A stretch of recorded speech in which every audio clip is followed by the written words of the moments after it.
Good afternoon. Good afternoon. Itong hapon ngayon, bumili ako kanina ng packing tape, styrofoam, yung paglagyan ng isda, kaya yung lagyan ng mga baon pag nagpiknik. Binabalutan ko siya ng scotch tape. Gagawa kasi ako ng DIY incubator, kasi yung binili kong incubator sa Lazada nasira man, hindi na siya umiinit. Naisipan ko bumili rin ako sa Lazada ng thermostat, yung fan at saka yung umiikot. Ang ginawa kong kwan, yung binili kong kwan na ginawa ko sa inayos ko na lang yan. Sayang kasi yung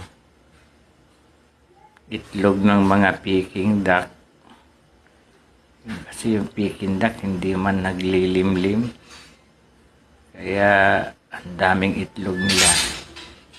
Kaya ito, subukan kong gumawa ng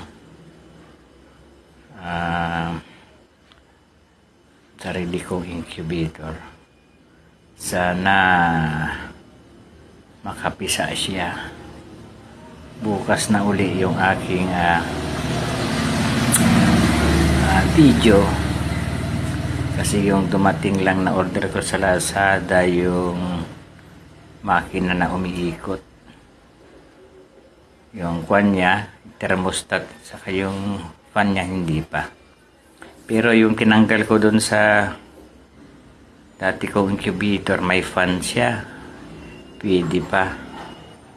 Kaya siguro gagawa ako ng dalawang incubator.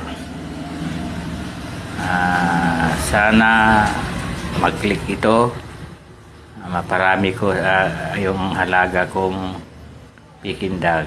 Good afternoon, good afternoon.